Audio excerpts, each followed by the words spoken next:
del seminario de cultura y no violencia. ¿Sí? Gestión de procesos culturales para la construcción de paz, la memoria. Es. Muy bien. Del claustro de Sor Juana y del Centro Cultural de España. Así que viene calientita la reflexión para esta mesa, y hoy pues vamos a empezar, aunque nos falta una ponente, porque pues José tiene ocupado, bueno, su espíritu tiene ocupado el Zócalo y está difícil llegar, estacionarse, pero aquí estamos para tener esta conversación, y esperemos que los que estén en el Zócalo lo estén pasando también muy bien. Nos acompaña Alejandra Monroy Revilla, bienvenida. Es miembro de la colectiva Cultura de Paz y No Violencia, Facultad de Filosofía y Letras, y coautora del libro Tejiendo Alternativas hacia una cultura de paz y no violencia, que coordina nuestro amigo Pietro Amelio. También está Miriam Fracchia Figueiredo, nacida en Paraguay, nacionalizada mexicana, socióloga de la UNAM, esta es tu casa por lo tanto, y trabajadora social por la Universidad de Siena, Italia. Es maestra en desarrollo rural y doctora en ciencias sociales por la UAM Xochimilco. Es investigadora, docente y activista social, y también amiga de esta casa. Miriam, bienvenida. Y estamos esperando a Daniela, le voy contando quién es para ahora que se llegue, que solamente se sume. Miriam presentará este trabajo, Conocimiento y Desobediencia a toda orden inhumana. Es un trabajo de Juan Carlos Marín, y el prólogo es de Miriam. Y Daniela Rea, que es originaria de Guanajuato, comenzó sus actividades periodísticas en Veracruz, donde escribió sobre temas indígenas, migratorios y sobre la vida cotidiana del puerto. En el año 2003 recibió el Premio de Reflexión sobre Derechos Humanos, entregado por la Comisión Nacional de Derechos Humanos. Entre 2005 y 2012 trabajó para el diario Reforma en la cobertura de pobreza, derechos humanos, conflictos sociales y el impacto social de la violencia. Ha colaborado con las revistas Replicante, Etiqueta Negra y Revista de Harvard Review of Latin America, así como con los portales Cosecha Roja y Anfibia. Es integrante fundadora de la red de periodistas de a pie. Ella presenta el libro La Tropa, y entre estos tres libros y entre estas tres voces de mujeres, pues haciendo honor al título de Tejiendo Alternativas, si me lo permiten, se teje una reflexión pues muy pertinente, una reflexión sobre nuestro estado actual, de nuestra civilización, de nuestra cultura y de nuestro país, donde se revisa desde las perspectivas de Tejiendo Alternativas, que parte es un cuaderno de reflexión colectiva construido por el equipo de Paz y No Violencia de la Facultad de Filosofía y Letras de la UNAM, a través del Programa de Apoyo a Proyectos para la Innovación y Mejoramiento de la Enseñanza, con el apoyo de la UNAM, en el que se sistematizan y agrupan en forma de registros y datos las informaciones obtenidas de los distintos ciclos de talleres comunitarios impartidos como una herramienta para la cultura de paz, relatando las experiencias, describiendo de la estructura de los talleres y reflexiones sobre los desafíos enfrentados. En este cuaderno de reflexión Este cuaderno corresponde a experiencias y prácticas construidas a lo largo de 4 años en formas individuales y colectivas a partir de ricas interacciones comunitarias. Diría Pietro Amiglio en el prólogo, se trata de estos experimentos, como le gustaba decir a Mahatma Gandhi, de experiencias en el camino de la construcción de paz. Esas experiencias nos las van a compartir hoy a través de la voz de Alejandro. En el caso de Conocimiento y Desobediencia a toda orden inhumana, este libro presenta una conversación entre Juan Carlos Marín, 1930-2014, y el colectivo Pensar en Voz Alta, conformado por activistas sociales, en la que se abordan algunas condiciones para la investigación necesaria en la lucha social, profundizando en temas claves: la propia identidad y la mirada sobre el otro, la construcción social y personal de la obediencia a la autoridad y al castigo, la dificultad para aprender a desobedecer toda orden inhumana, la construcción del miedo, la relación entre fe y conocimiento, y finalmente una reflexión sobre el conflicto armado en nuestro país. Por último, en La Tropa, ¿por qué mata a un soldado?, se aborda este escenario de nuestro tiempo, donde un soldado mata y una parte del Estado se rompe. Algo que no debería ocurrir sucede. Camuflados como policías, los militares mexicanos patrullan al borde del precipicio, entrenados para la guerra, para la batalla contra los enemigos externos.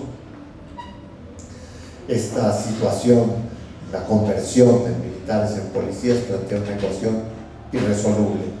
En poco más de una década, el Opus Más mexicano ha recibido 11,000 quejas por violaciones a derechos humanos cometidas por militares, denuncias por asesinato, tortura, desaparición forzada. ¿Por qué mata a un soldado? ¿Por qué alguien que jura proteger a las personas de su patria usa la fuerza para atacarlas? Los autores de este libro, frontal, riguroso en su investigación y no por ello menos humano y con paisajes conmovedores, quisieron entender el motivo, saber en qué circunstancias se dan estos horrores. Para develar las verdades expuestas en estas páginas, eligieron a los soldados. ¿Quiénes son? ¿Cuáles son sus historias? ¿Cómo han sido entrenados? ¿En qué momento y por qué asesinan, torturan y desaparecen?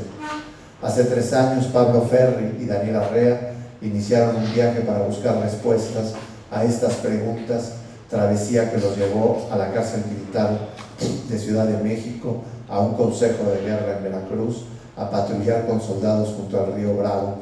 Estas páginas intentan ofrecer las respuestas a estos cuestionamientos inquietantes. Este libro además está dedicado a Javier Valdés y a todas aquellas víctimas de la violencia en México.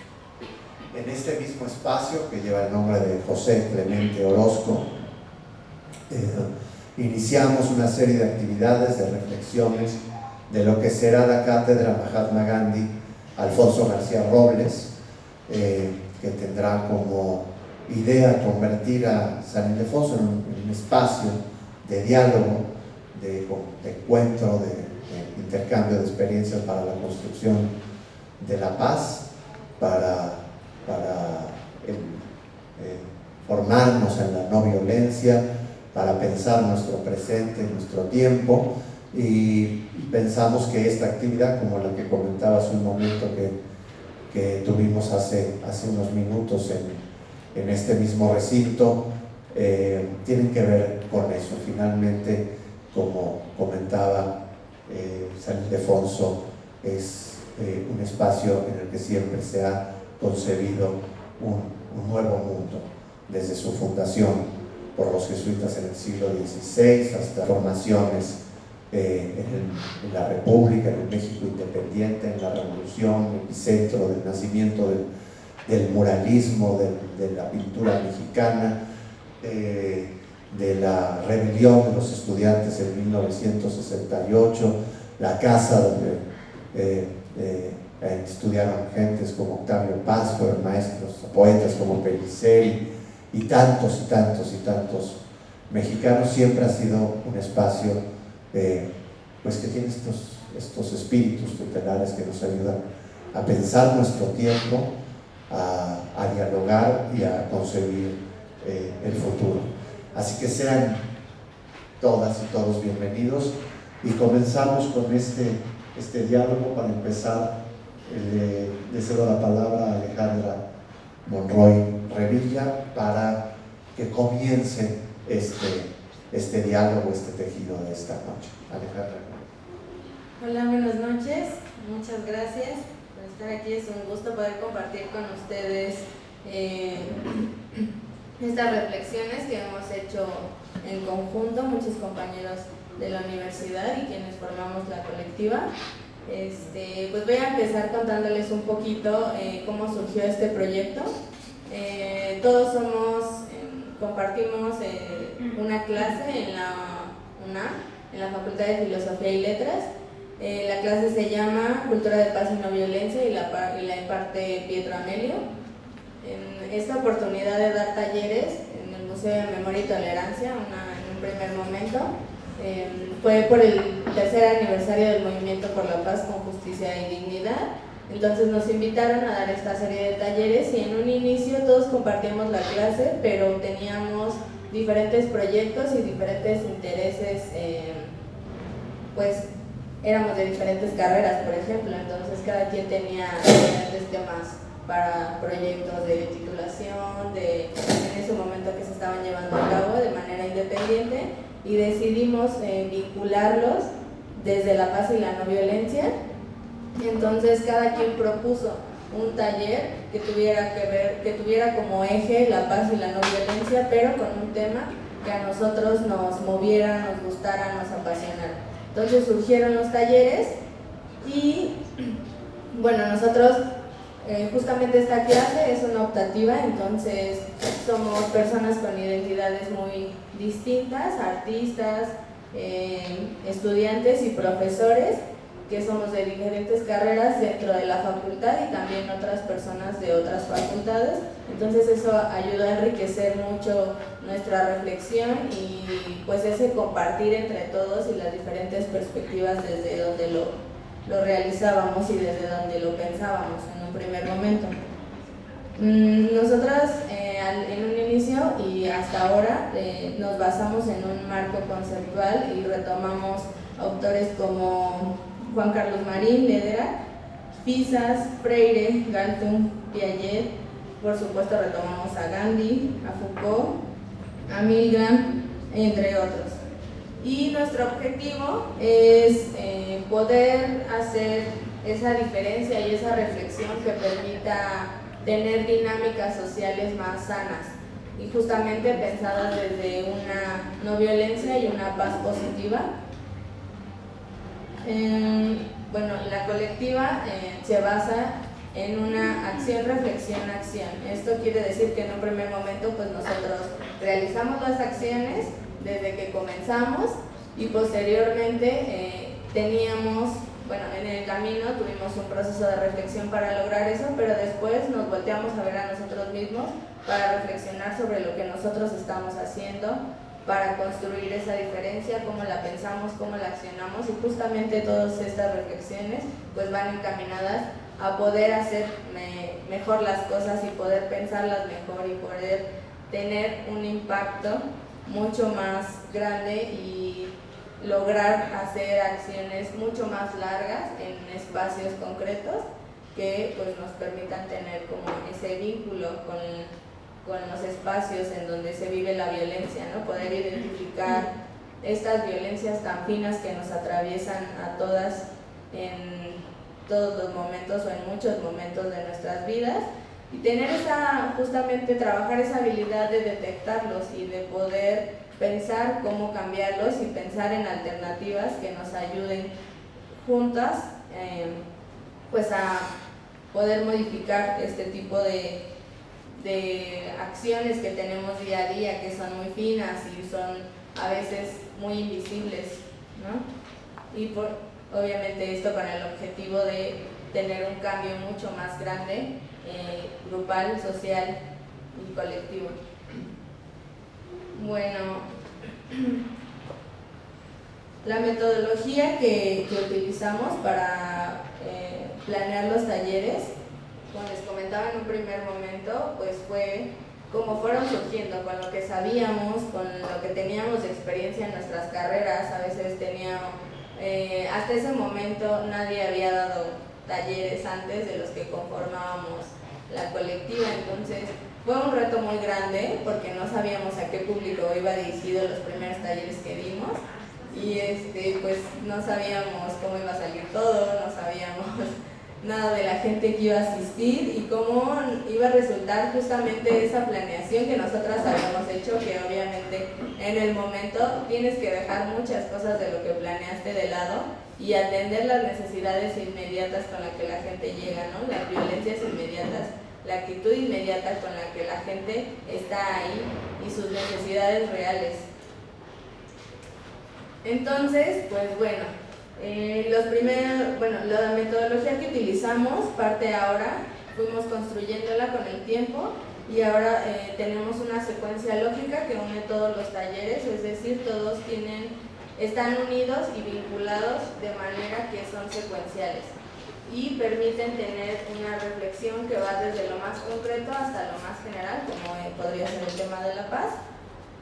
Entonces buscamos que estas reflexiones se vinculen y poder retomar lo que se ha visto en los talleres anteriores y las violencias que hemos detectado en esos talleres, las fuerzas con las que la gente llega en temas para construir paz, lo retomamos en los talleres que continúan, pues para lograr con ese equipo de trabajo algo más fuerte, más concreto y algo más real, acciones que sean dentro de su comunidad y acciones que ayuden a transformar desde ellos mismos y desde lo que ellos pues tienen la fuerza de hacer dentro de sus violencias que están viviendo. Los talleres que nosotros planteamos en este texto son diferentes pero iguales, como les decía hay diferentes temas, entonces son diferentes pero iguales, algunos son para adultos y hay versión para adultos y para niños, diferentes pero iguales, retoma la construcción de prejuicios y estigmas y cómo esto impacta en la construcción de la violencia. El segundo taller es discriminación y equidad de género y aquí reflexionamos sobre las prácticas naturalizadas en torno a los roles de género. Después tenemos cuáles son nuestros muros, que no solamente retoman los muros físicos que hemos construido en todo el mundo, sino también estos muros que a veces parecen invisibles, pero que son a partir de nuestros prejuicios, de nuestros estigmas y cómo eso nos limita en el contacto con los demás. El siguiente es salud y acción social no violenta, que retoma principios gandhianos de la salud no solamente individual, sino de la salud social y cómo esto ayuda a construir una salud integral para todos nosotros. El taller de Para ti, ¿qué es la paz? Y el taller de Cómo caminar la paz en México son los talleres más teóricos y como más pesados en ese sentido de conceptos, pero justamente pues porque es un término muy grande que es difícil de llenar, el concepto de paz. Y bueno, partimos aquí de la paz que nosotros pensamos para luego aterrizarla en la situación de paz en México y lo que se vive actualmente con la guerra. Y bueno, la colectiva sigue en marcha. Estamos trabajando ahora con un proyecto PAPIME dentro de la universidad y eso nos ha ayudado pues a vincularnos con diferentes espacios, otras universidades, no solo en México sino en otras partes del mundo, y los proyectos que ahora estamos llevando a cabo dentro de pues bueno, es el cuaderno de experiencias 2 que está en marcha.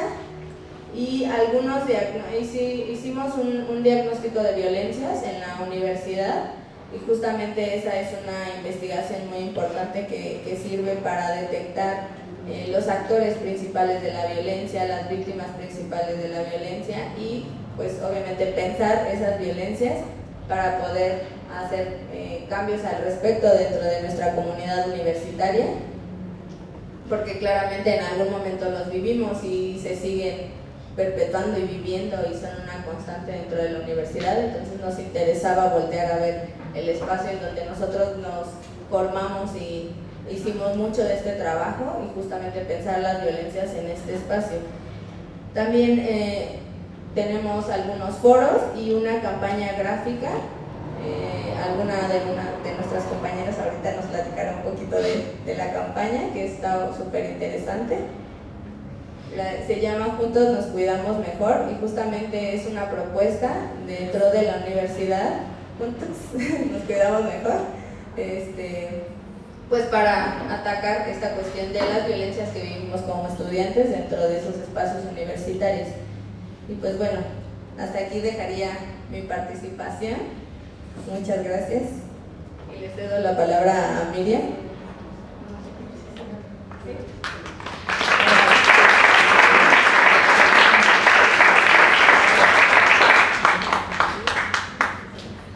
Bueno,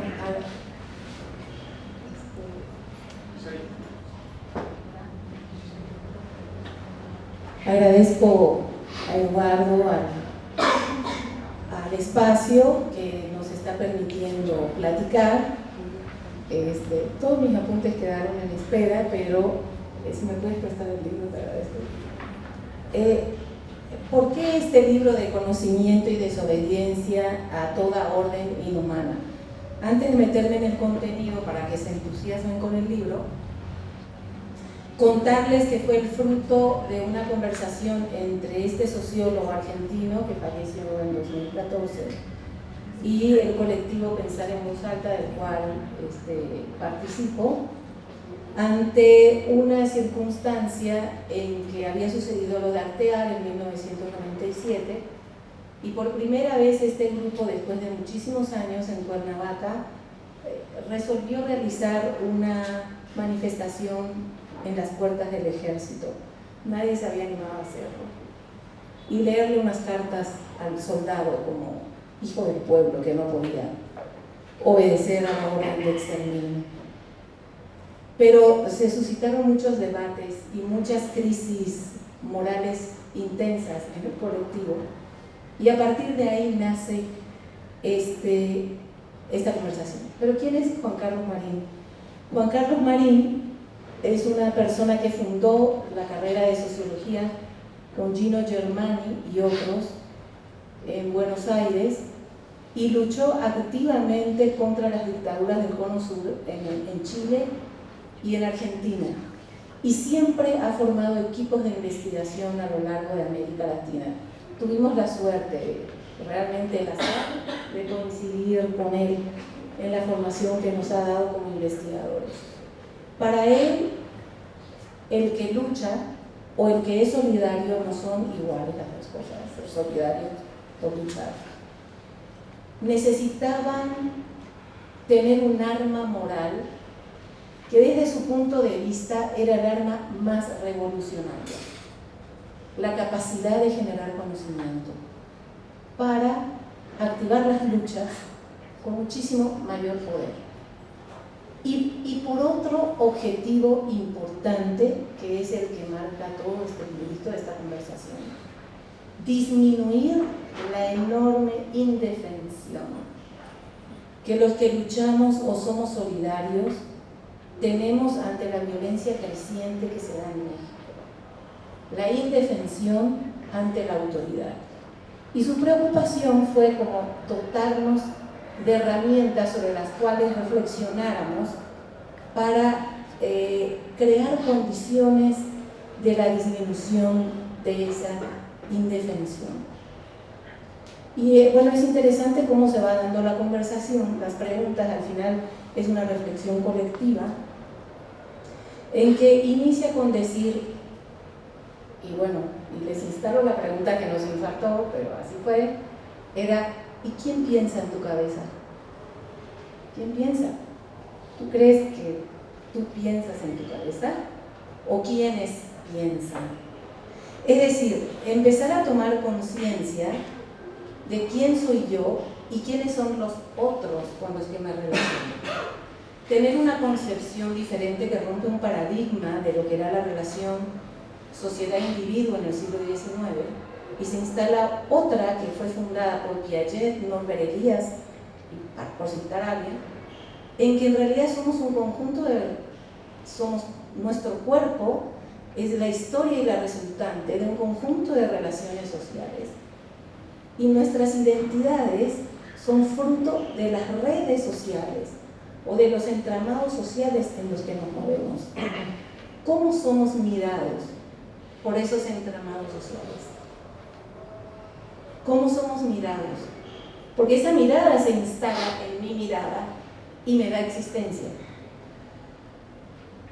Pero no siempre tenemos esa conciencia. Por ejemplo, actear. No, pero si yo no hice nada, a mí no me van a hacer nada. Tuvieron la advertencia de los compañeros zapatistas de que llegaban, y no les creyeron. ¿Por qué? Porque yo soy bueno, yo cumplo con todo. ¿Por qué me tienen que matar? La indefensión es creer que yo soy bueno, que no hago nada y no me tiene que pasar nada.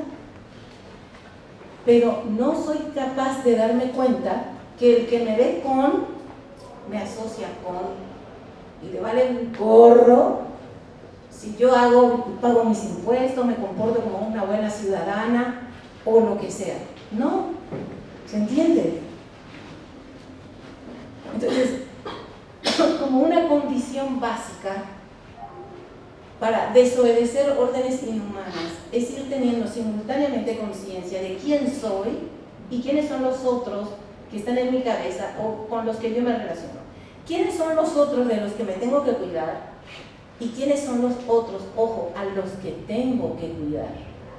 Porque la primera ley de solidaridad o de lucha es el cuidado entre nosotros. Eso para empezar.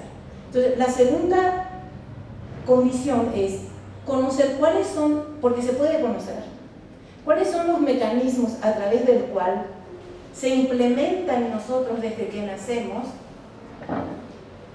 la necesidad de tener que obedecer. Y fíjense, esta parte es terrible. Obedecer para ser reconocidos. Obedecer para existir socialmente para otros. Porque puedo soportar el castigo que sea físico, el de la vida, pues ya se me llevó la vida. Pero lo que me cuesta lidiar en la desobediencia es que puedo dejar de existir para el otro. Puedo dejar de existir. Me aíslan, me castigan, dejo de existir. Y ese es el dolor que no soporto. Conocer esos mecanismos de cómo estoy obligada a obedecer a la autoridad y saber por qué y de qué maneras esas relaciones con la autoridad pueden ser, porque revisten diferentes formas, ¿sí? Y qué tipo de castigos me expongo al desobedecer. Depende de la autoridad a la cual desobedezco. Qué tipo de juicio moral tiene sobre la normatividad que he violado al no obedecer, ¿se entiende? Entonces, cuando yo me niego a reproducir algo del orden social, que en general es a un sistema normativo que se me impone, que puede llevar siglos, el castigo tiene sus gradaciones, y por supuesto, el de perder la vida está entre ellos. ¿Cómo se instalan los mecanismos de la obediencia? A través del miedo y del terror. ¿Cómo desprocesar el miedo? ¿Cómo desprocesar el terror? Son todas partes de la conversación que ustedes van a encontrar en esa única conversación. Y les va a remitir a las fuentes teóricas de donde se nutrió Juan Carlos Marín, en una combinación original que tiene de Piaget, Foucault y Carlos Marx. Vale la pena leer. También dice cómo desobedecer, cómo sí es posible desobedecer. Es necesario romper ese ese círculo de la obediencia en que yo estoy esperando que me digan quién soy, estoy esperando que me digan qué hacer, estoy esperando que me digan cómo tengo que vivir. ¿Cómo rompo eso? Para empezar a tener una cierta autonomía normativa que el orden social castiga. Pero descubrimos también otra cosa. El orden social nos castiga permanentemente, pero también nosotros castigamos permanentemente. Sufrimos por el castigo, pero está la otra parte. A tal grado llega este tipo de mecanismos en la instalación de la obediencia, en que nosotros instantáneamente, cuando pasa algo que nos incomoda, que socialmente nos incomoda, piensen en alguien comiendo fideos con las manos aquí enfrente, por ejemplo, digo, que te incomoda instantáneamente, es porque se te instaló un operador del castigo. Y si nosotros no comprendemos cómo desprocesar ese operador del castigo, difícil que podamos desobedecer.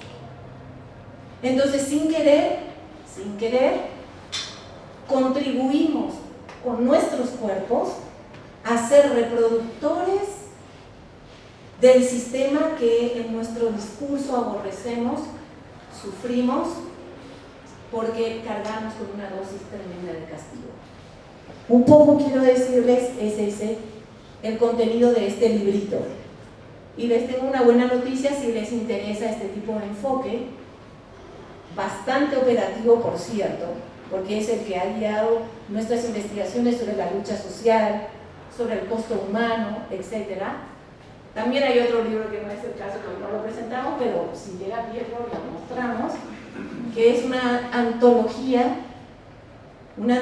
de la obra de Juan Carlos Marín, porque no solo ha sido un investigador cuya obsesión era el conocimiento para poder desobedecer, y que tiene un libro clásico, Los Hechos Armados, en que prácticamente descifra el mecanismo del genocidio en Argentina con sus 30.000 desaparecidos, en el momento en que estaba sucediendo, no después, y lo advierte, y nos dice, ¿por qué nadie pela este libro ni nada? Porque en Argentina no se lograba desobedecer, porque hay muchas razones, pero se había instaurado de manera social la moral de la inhumanidad, que es la moral que vivimos nosotros. Y de ahí la necesidad de conocer todo esto para poder empezar a desobedecer órdenes de inhumanidad. Miren Chile ahora. Bueno, hasta aquí porque ya me pasé del tiempo. Muchas gracias. El tiempo.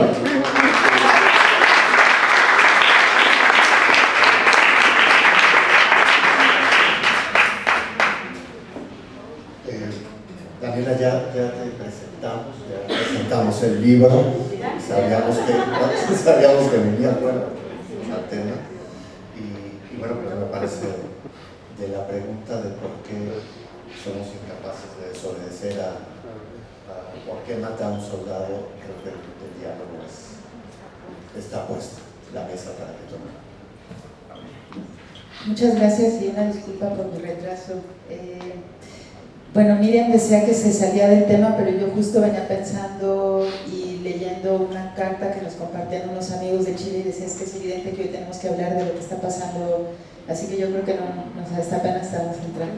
Y antes de empezar a hablar de la tropa, quiero compartirles algo que se me ha quedado pensando, a ver si podemos pensarlo juntos aquí. Bueno, es una carta que escriben unos compañeros que están allá y que están hablando pues del miedo, pero también de la enorme alegría, ¿no? Y de esa cosa que está conectando ahorita sus corazones. ¿Cómo sostendremos esta rabia y fuerza sin que nuestros cuerpos desfallezcan? ¿Cómo defenderemos el terreno conquistado en los territorios del sentido común? ¿Cómo articularemos la radicalidad de nuestras pasiones con tácticas organizadas que prefiguren un horizonte alternativo? ¿Cómo cuidar, disfrutar y celebrar este momento frente a la brutal violencia del enemigo? Bueno, a mí me parecieron como súper, no sé, como convocantes las preguntas y La carta es muy larga y es muy bonita, pero voy a...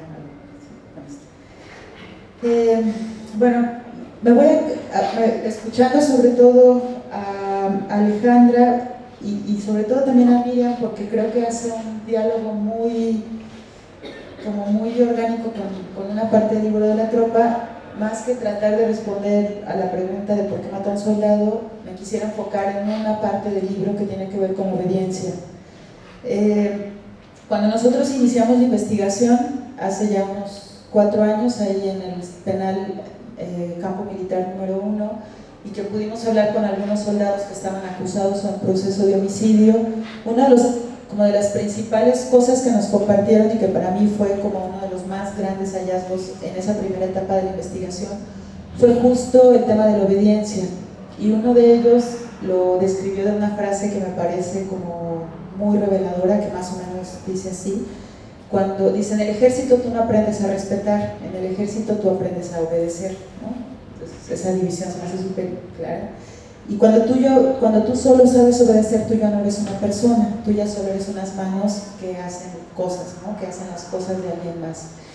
A mí me parecía muy fuerte su claridad, la claridad para enunciar esto. Era un chico que estaba en proceso por tortura, un chavo como de 20 y tantos años, y la persona que es torturada muere, mientras el sargento y otros compañeros están torturándolo. Él concretamente cuenta que lo está deteniendo, y me parece como muy clara su reflexión, y también como que de alguna forma me da la impresión que él estaba como rendido ya ante eso, ¿no? Como ante ese considerarse solo unas manos que hacían cosas. Y durante algunos meses estuvimos pensando como en ese hallazgo, no en lo evidente que es la obediencia militar, sino en cómo ellos se concebían a sí mismos como personas soldadas que solo obedecen, entonces que son manos que no piensan.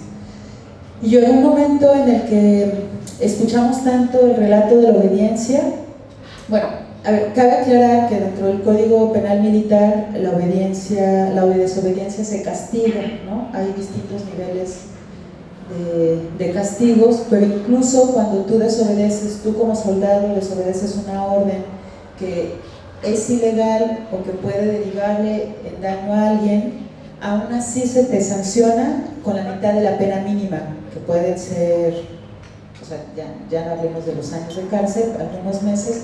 Pero es importante que, aunque la pena sea muy pequeñita, es importante darnos cuenta que en el Código Penal incluso la desobediencia a una orden ilegal o a una orden que puede terminar en la violación de algún derecho humano está castigada. También se castiga el abuso de autoridad, pero para que se castigue el abuso de autoridad no se investiga como que de oficio, sino que tiene que haber una denuncia por parte del soldado que sufrió el abuso de autoridad, que en esta cosa tan vertical de la formación militar me parece que es muy complejo que suceda, que haya alguna denuncia por abuso de autoridad.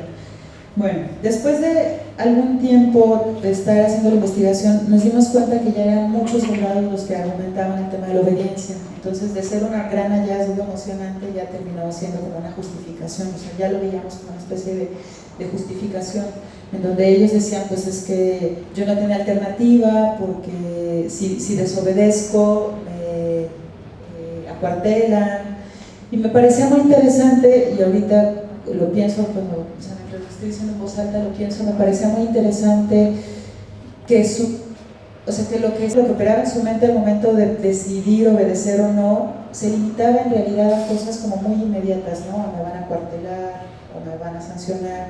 Y hay otra cosa muy interesante que tiene que ver con la obediencia, en donde ellos nos decían que esto está esta frase que les voy a decir, está dentro del reglamento de las Fuerzas Armadas, que data de la época de Lázaro Cárdenas y que aún se utiliza para la formación de los soldados. Y aquí se dice algo así, debe estar ahí como preciso en qué artículo y todo, pero dice algo así como que quien sabe obedecer sabrá mandar, ¿no? Entonces me daba la impresión esa frase, o nos daba la impresión a Pablo, a Mónica y a mí, que esa frase tiene como una especie de condicionante y de expectativa a que si tú obedeces, y esto tiene que ver con lo que tú planteabas,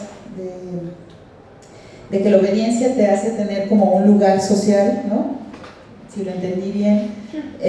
Me da la impresión que esa frase les decía, bueno, espérate, porque si tú obedeces bien, vas a poder después mandar, ¿no? Entonces, pues todo el mundo aspira a estar del otro lado, sobre todo cuando está en una institución tan vertical. También nosotros entendimos, y esto, a ver si resuena un poco con lo que decía Miriam, pensábamos mucho en cómo se forma la audiencia, pues, ¿no? O sea, cómo una persona se concibe como... ¿Un minuto? Ah, bueno, entonces me voy a saltar todo eso. Perdón. Bueno, después de todo eso que ya les iba a decir que ya no, lo que sí es que en algún momento de la investigación para nosotros fue importantísimo entonces encontrar a soldados que hayan desobedecido órdenes. Y los encontramos, ¿no? No tan heroicos como el caso que nombra Hannah Arendt en su libro, o bueno, durante la investigación del juicio de Eichmann en Jerusalén, de un soldado alemán que mientras va al mandadero libera o da pasaportes para que algunos judíos, sino cosas más banales, pero encontramos a soldados que desobedecieran y pensamos que por ahí había como una pequeña beta en la que habría que explorar y justo trabajar todo lo que tendremos que leer en el libro que decía Miriam para convocar a la desobediencia. Muchas gracias.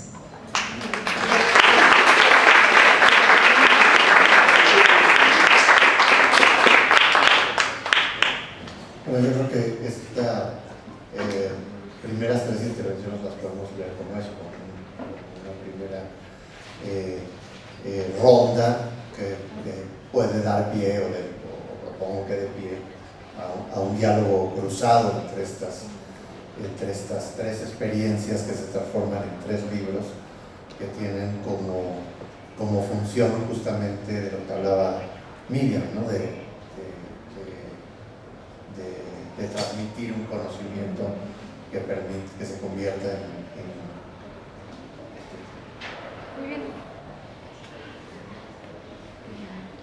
convierta en herramienta o arma, si esa palabra nos sirve en este caso, de lucha, en esa reserva moral, en esa fuerza moral y ética para emprender las batallas sociales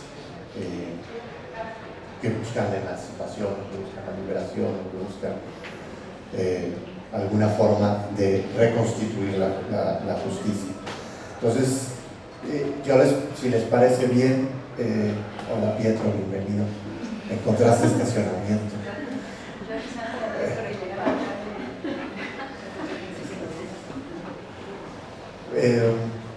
Yo no sé si a partir de este primer momento, antes de pasarle la palabra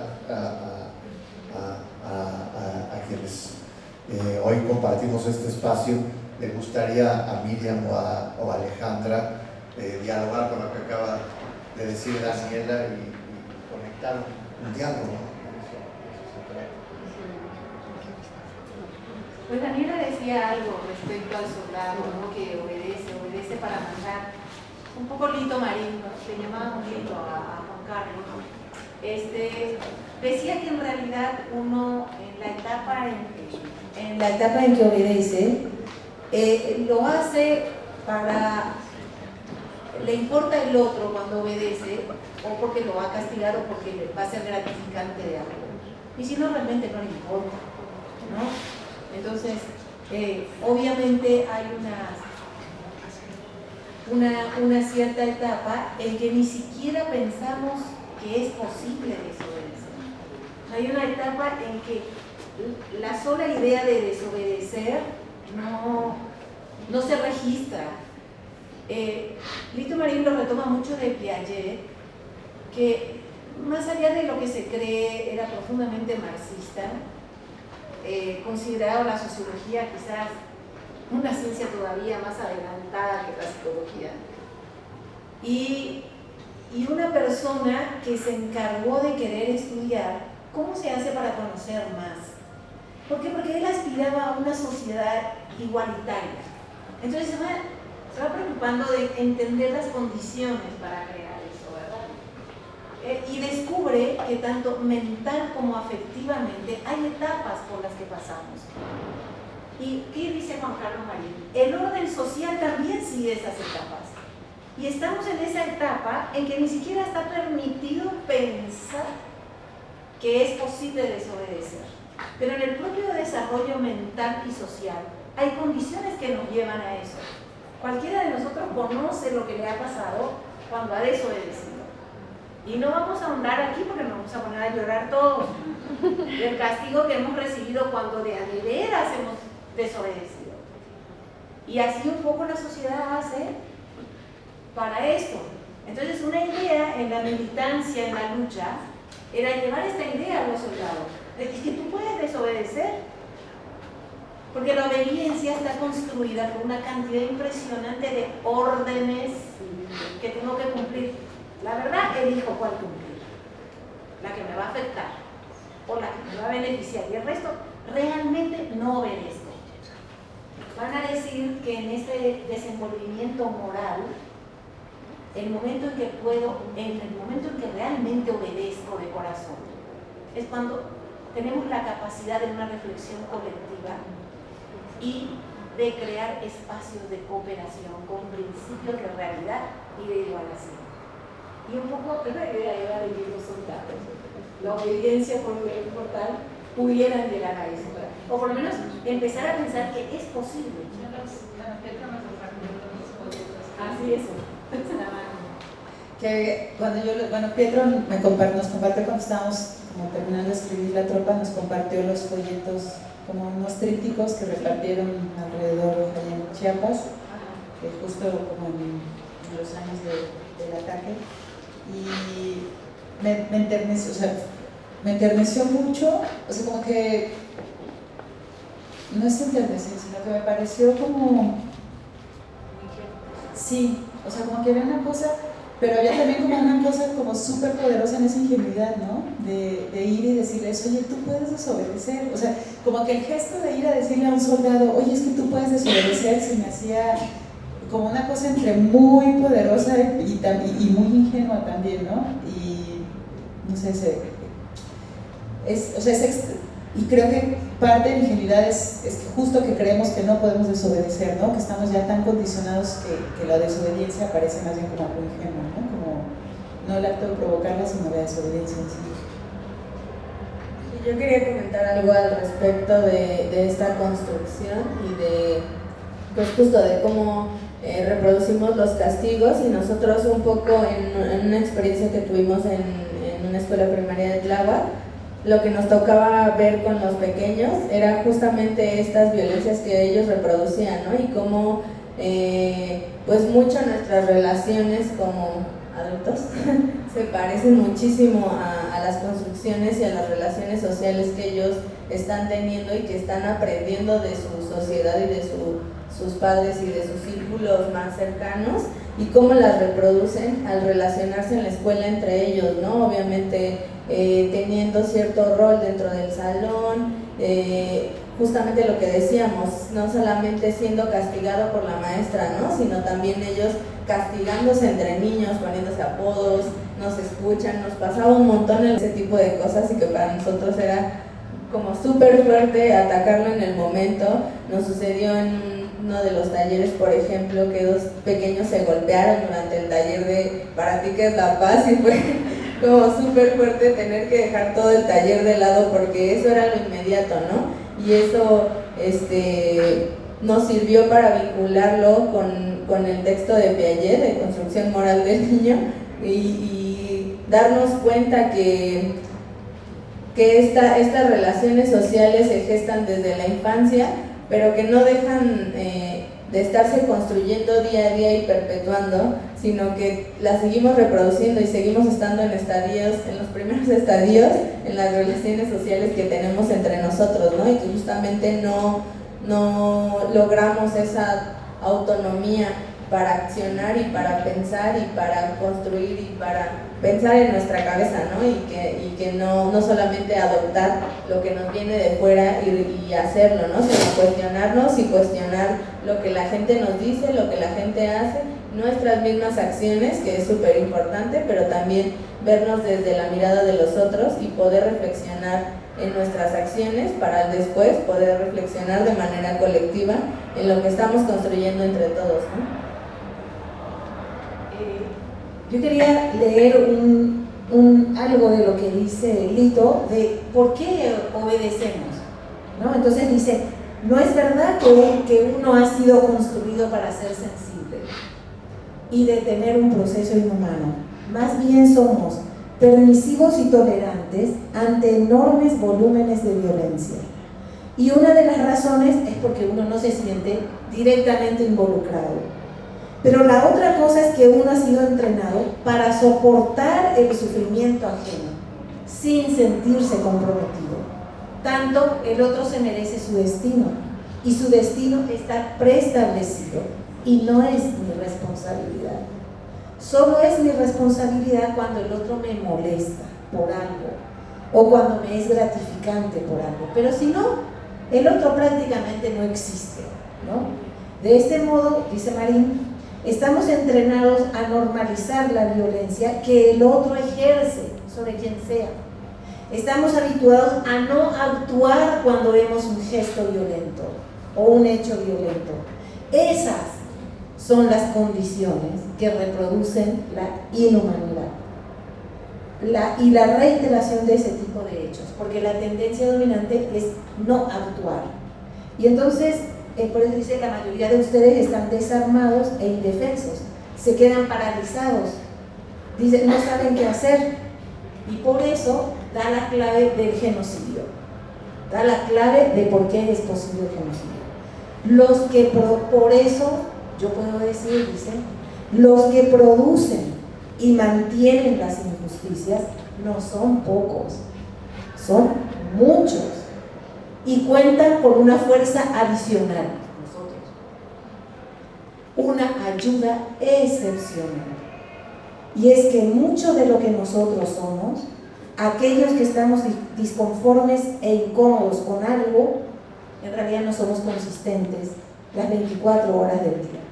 Y hemos perdido una enorme sensibilidad. Y aun cuando somos sensibles, tenemos un problema. Somos realmente incapaces, no solo de actuar, sino ni siquiera de saber qué hacer. Y por eso él pugnaba por la necesidad del desarrollo del conocimiento, de las condiciones de la inhumanidad para saber qué hacer. Y reducir esta parálisis y este terror. La desobediencia es un acto organizado y colectivo. Hacerlo solo te implica la vida inútilmente. Entonces creo que esto es importante también. Y que justamente vernos a nosotros y vernos desde la colectividad nos permite mirar cómo estamos cooperando, ¿no? con estas construcciones sociales, cómo estamos cooperando con la obediencia ciega, con las acciones inhumanas y con la guerra, por ejemplo, en muchos casos y sobre todo en nuestro contexto mexicano. Y pues pensar nuestra realidad desde los principios de realidad y desde el principio de igualación es una clave que nos puede decir para dónde caminar, para dónde ir, pensar qué hacer con acciones mucho más concretas y con acciones pues mucho más colectivas que también nos trastocan en nuestra construcción individual y que nos transforman, ¿no? Y que pueden llegar a transformarnos y que eso es lo que se busca, ¿no? Con estas reflexiones y con estos pensamientos y con esta creación colectiva del conocimiento que tenemos en los textos que estamos ahorita platicando. Yo digo que quizás es el momento de abrir la conversación con estas brillantes compañeras y pensar colectivamente en lo que se nos está planteando. Hola, buenas tardes, mi nombre es Joel Enríquez Tengo la apreciación de lo que ustedes comentan, es más bien como algo personal, algo intrínseco, ¿no? Entonces es individual. Escuchando lo que está Pietro, solamente es cuando eso, la indignación, lleva a una masa, es cuando la masa se moviliza. Por ejemplo, la India, con la colonia británica, ejemplo, Estados Unidos, con el apartheid y igual Sudáfrica. Entonces, esos procesos de los cuales ustedes hablan son muy lentos, son muy tardíos, porque condenan a la individual, ¿no? Solamente es cuando el hecho por masa que nos toca a todos, es como decimos todos, se acabó. Y alguien que lo visibilice, ¿no? Gandhi, Luther King, Mandela, no sé. Sí.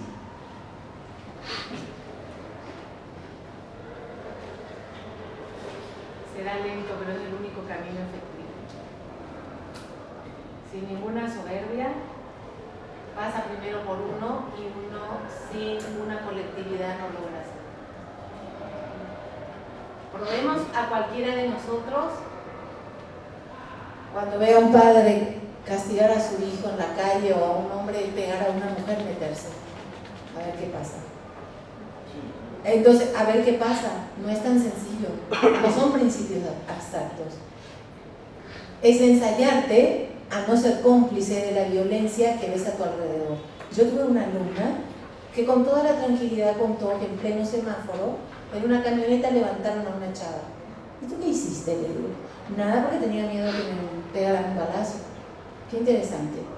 ¿Cuándo empezó a bajar el índice del secuestro? Cuando la gente empezó a gritar, a rodear las camionetas y a darse cuenta que era necesaria una acción no masiva, colectiva, ojalá masiva, no estaríamos en esta situación, pero colectiva, de perder el miedo y enfrentar a quien realiza la violencia. ¿Cuántos años hemos necesitado para que el secuestro bajara? Más de 10 años de esta violencia creciente en México para que uno empezara a pensar, ¿y si me muevo? ¿Y si digo y hago algo? Pruébalo. Pruébalo. Es que no queda de otra, perdón, no hay otro camino más que el proceso personal y colectivo al mismo tiempo. En algún momento se unirá. Ve Chile, ve Haití, ve Colombia, ve otra. La gente que ha perdido miedo, las víctimas, los familiares de las víctimas, ¿no tuvieron que perder miedo? ¿Tú crees que era fácil? No, pero déjame terminar. ¿No crees que era fácil que te matan a alguien o te desaparecen y empiezas a unirte con otros cuando toda la sociedad ya consideró a tu hijo o a tu hija un delincuente y a toda la familia y los han dejado solos? Tener que juntarse y enfrentar eso solos, porque el Estado ahora se monta, le da la medalla a Rosario Ibarra, pero una vez que ha sido reconocido un camino de por lo menos 10 años de soledad de esas víctimas, no se necesitan grandes personajes, sino los personajes comunes que hemos sufrido algún acto de violencia. Perdón que me manifieste de ese modo, porque sabes que decir lo que tú dices paraliza y desprocesa. Igual y no me expliqué bien. Igual y no me expliqué bien. Igual yo no me expliqué bien. Más bien es como solamente que está la circunstancia, ¿no? Nos toca a todos cuando todos decimos ya. Lo que usted menciona me queda claro, alguien tiene que alzar la voz y visibilizarlo. Lo digo en el sentido, yo tengo una investigación que refiere al medio ambiente. En mi entender, no es la violencia ni el desempleo lo que nos va a indignar, es algo que nos va a tocar a todos, y es el clima. A mí no me cabe la menor duda, ¿no? Es a lo que me refería, no estoy ni contrariándola ni diciendo que no. No es cuestión de contrariar, es cuestión de enfrentar el mundo de violencia que estamos viviendo. ¿Se parezca o no el problema más importante? No, es que no dije eso. Reitero, bueno, igual no lo expliqué bien. Gracias. ¿Alguien más que quiera en este momento o intervenir en esta conversación que es común, ¿no? Que es de todos? O explicarnos a todos cómo existe esta contradicción. Buenas noches. Pues mi pregunta es quizás muy inocente, tal vez, ¿sí? Y lo reconozco, pero pues quiero entender el tema. Digamos que vengo de Colombia, hasta ayer no escuchaba sobre esto, ¿sí? La no obediencia. O sea, digamos que es un tema pues novedoso, digamos, desde ese punto de vista. Yo tengo dos niños, hijos míos, uno de 4 y de 6 años. Y entraba en la discusión con una compañera de la universidad porque yo les enseño a ellos que deben cumplir las normas, ¿sí?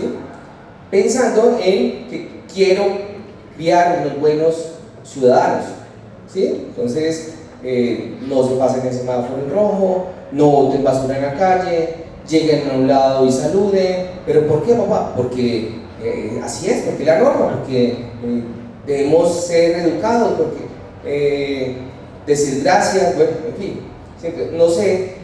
Entonces ahora, obviamente, cuando vemos esto, la no obediencia, pues lo tomo desde el punto de vista político, vemos como algo de conciencia hacia la comunidad. O sea, si queremos que las cosas cambien, obviamente tenemos que decirle a la comunidad: usted no obedezca esto, digamos, en cierto sentido, si queremos que las cosas cambien. Digamos que si yo tengo un pensamiento un poco, digamos, de izquierda o marxista, donde quiero que haya una igualdad en la sociedad y hay un sistema sociopolítico, económico predominante, pues que el mismo pues conlleva al beneficio de una clase alta, digámoslo así, de esa forma, pues hablando del concepto de clases. ¿Cómo yo le enseño, digamos, llevándolo desde el punto de vista de la educación? No soy pedagogo, soy abogado. ¿Cómo lo llevo para decirle a mi hijo: tengan conciencia de clase, ¿sí? Pero al mismo tiempo obedezcamos las leyes o algunas normas que sirvan para mantener una buena sociedad, o una sociedad que sea, no sé, creo que ya he sido claro con el tema, o sea, una buena sociedad. Eso es como mi punto de vista. Entonces, ¿cómo hacer? ¿Cómo criar esos buenos chicos para tener un buen futuro? Sería como la pregunta concreta. Gracias. Es mi pregunta de mamá también. Porque Claro, mira, traducción constante. de verdad sería bueno leer lo del criterio moral en el niño. No toda orden, dice Edito Marín, no toda orden es inhumana. Vivimos en un sistema arreglado, en un sistema normativo desde que nacemos, y es necesario que así sea. ¿Se entiende? No toda orden es inhumana. Lo que el chico va descubriendo es que esas leyes no son divinas, eternas, sino que fueron construidas en un tiempo y en un espacio y para una determinada función, y que de repente ya no sirve. Le queda a uno como un corsé demasiado apretado. Entonces es inhumana porque ya no cabe, ya no es ni siquiera funcional. Entonces lo que tenemos que educar es en la sensibilidad, en no normalizar la violencia que nos rodea. Eso, la educación real va por ahí. El niño llega, el joven llega, por un cierto tipo de evolución moral que existe, llega. El chiste es el discernimiento de la frontera de lo humano y lo inhumano. No a priori, no desobedeces todo a priori. Tienes que, está el semáforo, digo, tienes que cruzar la calle, o sea, tenemos que convivir. Somos lo que uno a lo mejor no tiene conciencia, es que el orden social se nos instala a través de un sistema normativo que nos dice cuando entramos en una fiesta con quién vamos a juntarnos y con quién no vamos a juntarnos. No es nuestra cabecita. Hay un operador que nos hace seleccionar con quién sí y con quién no, a quién discriminamos y a quién no. Entonces, ese tipo de cosas, con sensibilidad y con estudio. De verdad, Edito Marín era obsesionado por la necesidad permanente de investigar las situaciones de inhumanidad. Porque entonces conocemos las características de una determinada inhumanidad y podemos pensar desde esa investigación qué hacer para detenerla. No es sencillo, no son recetas, sino eso, hay que estudiar, pues.